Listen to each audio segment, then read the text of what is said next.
This is Mike Roth. Welcome to Open Forum in the Villages. In this show, we're going to talk to leaders in the community, leaders of clubs, interesting folks who live in the villages, to give a perspective of what's happening here in the villages and information that I think all villagers should have. We hope to add a new episode every Friday at 9 a.m. Thanks for coming back, Don. And today we're going to be talking about the county commission race in a few weeks in August. Don, what is your vision for Sumter County, putting a 5-year lens out on it? I think the biggest vision I have for Sumter County is it being one county instead of a bubble and the outlying county. I think mending those fences, bringing down those walls, if you will, between the residents outside of the villages and the village residents. There's work to be done on both sides. There's perceptions and misconceptions on both sides that need to be changed. We have a beautiful county. It is blessed with a very lucrative community. If this was any other community, we'd be talking a couple of Fortune 500 companies here with big office buildings to get the kind of disposable income that the retirees here in the villages bring to the table. Mm-hmm. You know, we have obviously a much higher rate of disposable income than most people do.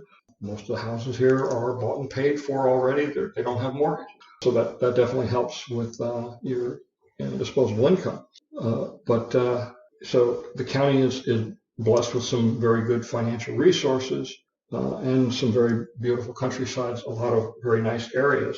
And getting both sides to recognize that, making people accept each other. I guess you can't make people accept each other, but open their eyes. You know, so there are some village residents that treat, somebody called it the indigenous population of Sumter County very poorly. I don't get it. I mean, these are our neighbors. Mm-hmm. These are the people that we work with on a day-to-day basis. Whether it be you go to the store, you get your hair done, whatever, that's where a lot of these people live. So we need to be much more friendly towards each other. And again, mending those fences. And then people thinking outside the county, well, it's just the villages, they get everything. Well, that's not really true. Sumter County as a whole has benefited tremendously from the financial resources that have been brought here. So a lot of people don't like the growth. Best thing I can tell you about the growth here in the villages, it's probably just the construction side of things employs close to 20,000 people on various levels. Yes, there's the guys hanging drywall and painting and moving concrete. That's part of it. Mm-hmm. But then there's their back office people and their suppliers. And this goes out 2 or 3 levels. Mm-hmm. So that's a lot of people employed in Sumter County and in the surrounding counties. And if we stop this growth, those jobs go away. Mm-hmm. The money goes away that those jobs bring. A piece of the economy goes away. A huge piece of the economy, a very huge piece of the economy. Because when Joe the plumber leaves, because he's out of work, well, Sally, his wife, who works over at the beauty salon, she leaves too. She leaves too, okay? And, their son, he's pushing carts in over at Walmart. Guess where he's going? He's going with mom and dad. Mm-hmm. It's going to have a huge, ugly snowball effect. The other reality of it is unemployment will take a huge spike. With unemployment, historically, it has shown an increase in crime. And for the villages, that would be detrimental. You have easy victims, senior citizens. Mm-hmm. You have seasonal residents whose homes are unoccupied. All of a sudden, they become easy targets. So the economy of both the villages and Sumter County are very closely tied together. Mm-hmm. But most people don't see it. They just they use the word greed. Really, I mean, I'm looking at my iPhone. That's if I got to get a new iPhone every other year, why? Is that greed? That's the largest company in the world, Apple. But no, you might be addicted to a new iPhone every other year. A lot of people are. Yeah, you're right. A lot of people are. Not like a lot of people on their 3rd and 4th and 5th houses here in the villages too. They're addicted to that, I think. Well, there's a real point to that. Yeah. And it helps the developer, and it helps everyone else here in the villages develop new communities. Right. Yeah. I mean, that seeding the communities with existing residents definitely has its advantage. And that opens up new houses in some of the old areas. Not everybody wants to live in a new area. But, the whole Sumter County, though, really has to come together. We are really, I think, in my opinion, at a critical juncture with the growth of the villages as it is and the growth in the county. If we don't mend these fences, if we don't come together, then we truly will fail together. Mm-hmm. And I think that would be a travesty. I remember Sumter County in 1981. I was going to nuclear power school down in Orlando. And mm-hmm. I used to go every weekend up to Gainesville with my best friend, ride through here on motorcycles. And this was a pretty dirt poor community. Mm-hmm. I can remember going through Wildwood and going, wow, just there was nothing here. Mm-hmm. It was very poor, nice people, but very, very poor. And now there is significant wealth in not just inside the villages, but in those people that have developed their own companies, their own businesses, and have grown with the villages to create jobs and a significant amount of wealth. It certainly has seen a lot of growth. We talk specifically about the city of Wildwood. Yeah. Today there are 2 villages for every person who's in Wildwood but not in the villages. Yeah, I mean it is growing. I mean, basically the bulk of Wildwood is all villages. All the new growth in Sumter County right now for the next 25 years is all going to be in the city limits of Wildwood.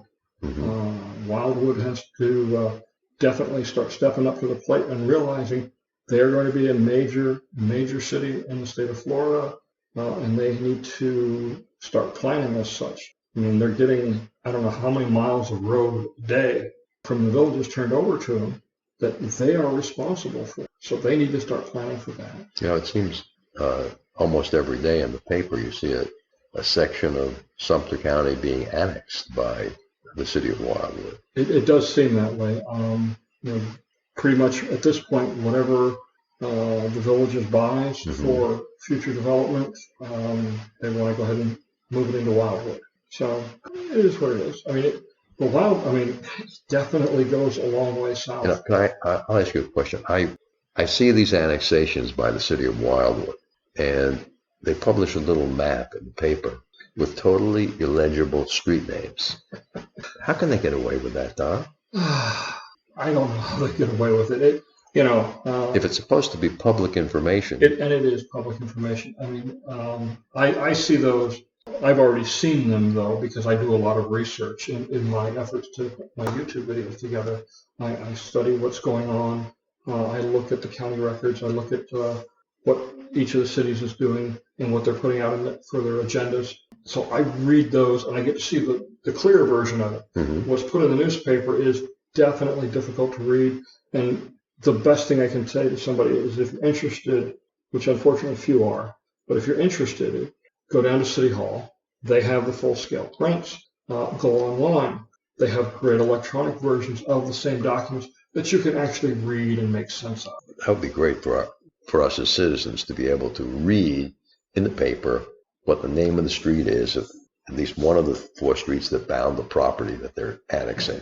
Right now, most of what they're annexing is farmland. Really? Yeah. There's a lot of Sumter County residents that have owned property for some of them for generations that are, is as common throughout the country, selling their farmland, and the villages is buying it up. No, we're not going to make it to Disney World. But, no, there's too much ground between here and there. Yeah, not this century at least. It's developed ground. Yeah. There's a big difference between the developer buying a farm, right, or 100 farms, and all of a sudden having to buy a place where there's 12 car dealerships. Yeah, they don't do that. That's not going to happen. No, it's not. And you see these little enclaves where it looks like, why did they build around this one little square? Well, because somebody didn't want to sell. All right, well they don't want to sell. They don't want to sell. I've heard of people wanting to play hardball with the developer and jack the price up. And basic response is, here's your offer, take it or leave it. Most take it. A few that leave it get a fence or a wall built around their property, and the village moves on. I don't know what they'll do with that property at some point. There's a prime example of that over by Hammock at Finney, just to the west of the main entrance into Finney. There's a home. They've literally built a fence around it, and they face the property. I don't know what he'll ever do if he decides to sell. Somebody said the only thing they could ever put there would be a liquor store. Or a gas station. Probably a liquor store. This is the village. No, I say that in jest. I mean, people here they're enjoying the fourth quarter of the game. Okay, that's fair. Politically, Don, should the villages ever become a city itself? No, and it can't. Because if you look at all of the villages, it's in 3 counties. It's in Lake, Marion, and Sumter County. Okay. It's also in unincorporated Marion County. It's in unincorporated and incorporated Lake County. It's in the village of Lady Lake and Fruitland Park. It's in the village of, it's in the city of Wildwood. Did I say the village of Fruitland Park? The city of Fruitland Park and the city of Lady Lake. It's also in the city of Wildwood. Do you really think any of these local governments are going to want to give up that land, that tax revenue? Never going to happen. Never going to happen. We're stuck with this CDD system. I think it works. It works well. And the nice thing is we want a high level of service. Okay. If we waited for the county to cut the boulevard down the center of Morris or Buena Vista, it would be cut 2 or 3 times a year instead of every week. Okay.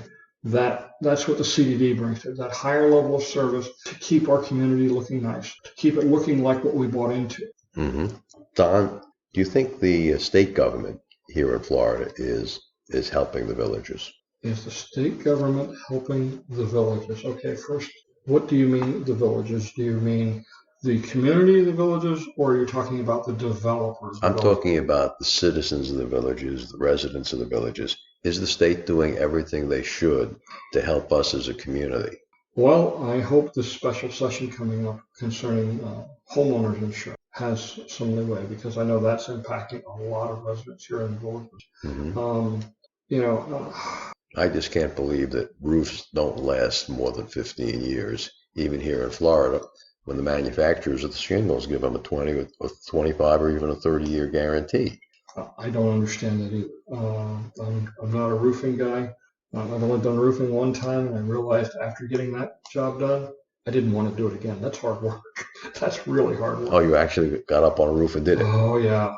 I shingled a roof, and all I know is if somebody says they're a roofer by trade, you buy that man a beer, you shake his hand, you don't make him mad, because he's one crazy dude being up there. That's very hard work. But back to the state. I think it's doing a good job for the residents of the villages. We have a very conservative government right now in the state of Florida. I think it's moving in the right direction. I think that's obvious by where Florida sits in moving forward, coming out of COVID, compared to some of the other states. The fact that 1,000 people a day move to Florida. Why is that? There must be something right here. There must be something right here if 1,000 people a day are moving to Florida. Yeah, we're losing a few too to old age, because it is an older population. You are going to lose more than your average. But still, 1,000 people a day moving to the state of Florida. So let me ask a couple of pointy state questions. 301 that runs through Wildwood, north and south.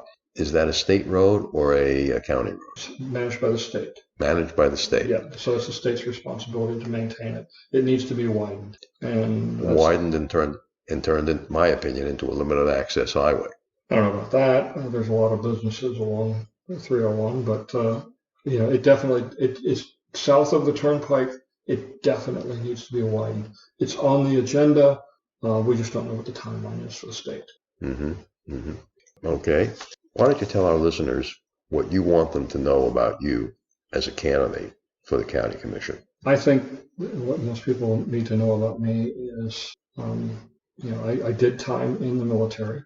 That job I had in the military on a submarine, operating a nuclear reactor, we had one word that was the most important word for anybody that worked there or that did the job, and that was integrity. And that was something that we valued above all else. You could make a mistake, and as long as you said, yep, I didn't read the procedure, I thought I could do it from memory, you're going to get your hands slapped, but you're going to continue to work. You lie about it, you don't do your job, then no, your life becomes miserable on board a submarine if you stay on board. Mm-hmm. Most people won't want you on board. So that level of integrity I took with me through my early adult life, and it was just the way I lived, and that's the way I am today. When I retired from the Navy, I went in the construction business. I worked for a Fortune 100 company, and I did various jobs from sales to operations management to engineering. My last 12 years was a project manager. I used that same level of integrity in everything I did. In the end, it always served well because I always took good care of my customers. Mm-hmm.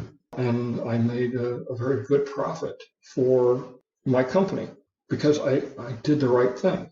My customers recognized that right away, so they trusted me.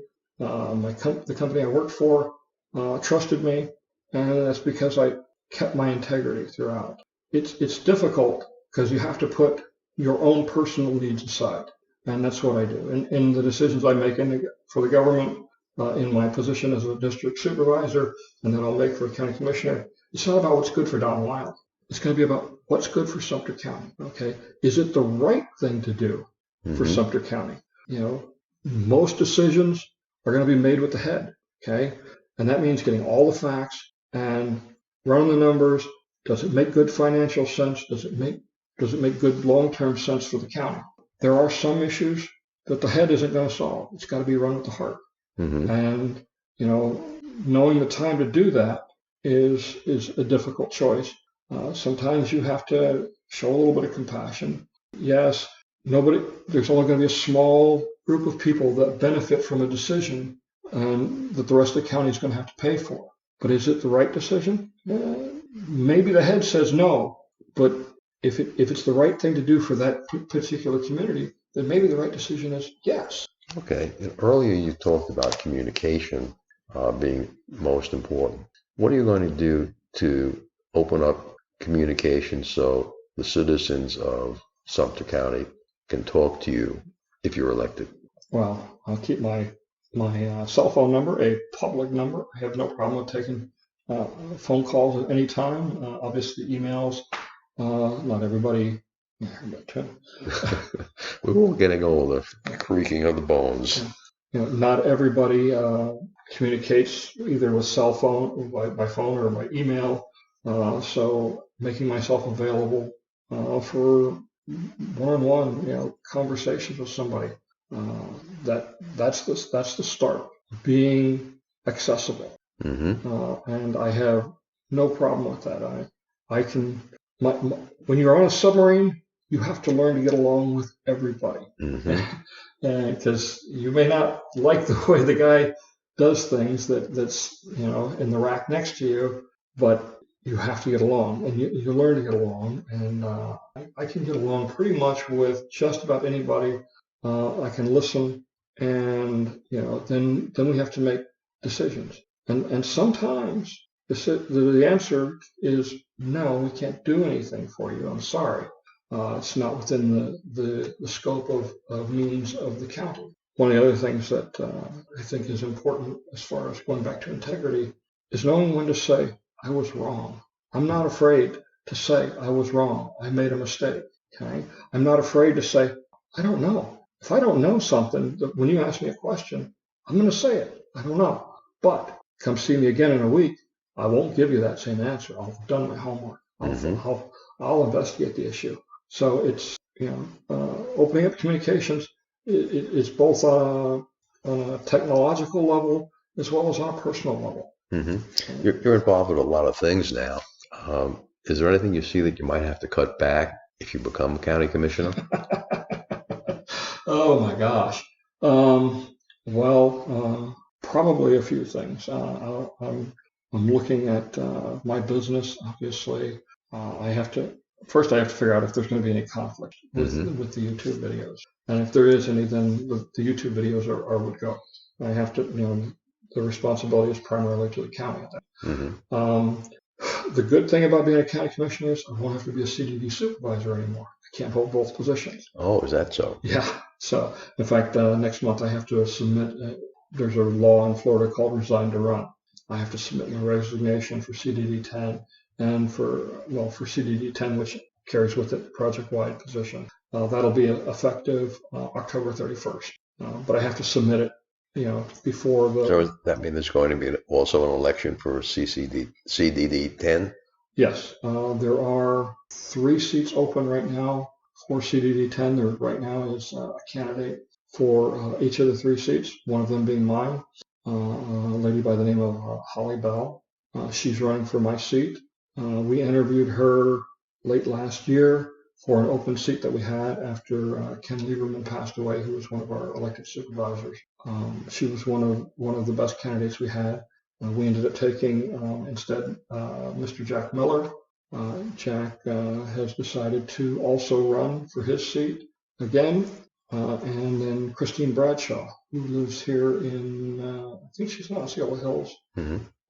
She's also running again. She won her seat 4 years ago also. So, but yeah, I'll step down from those. So there's a little bit there, but this is going to be more work. Obviously, it's a bigger responsibility, bigger county, bigger group of people that have to deal with. How many people are there in Sumter County now? I think the number I heard was like 120 or 130,000 people. There's a lot. Yeah, most of them are in the villages, but there's still a lot in the county population. And it's that population concentration of the villages is why we have the new district layouts, where basically 4 out of the 5 districts in the county commission will be villages residents. Okay, and I'm just going to wrap up with one more question for you, Don. If you could see one thing, just one thing, that you'd like to see yourself accomplish in the next 4 years on the county commission, what would that be? Restore people's faith. Restore people's faith that their elected commissioners are looking out for the best interest of everyone in the county. And that's going to again come with communications. We need to start talking about our decision-making process. Why did you vote this way? I'm not afraid to talk about my decision-making system. But, I think that's important. That openness of communication. Yeah. Great. Don, thanks for being with us here today. Thank you, Mike. I appreciate you having me. Great.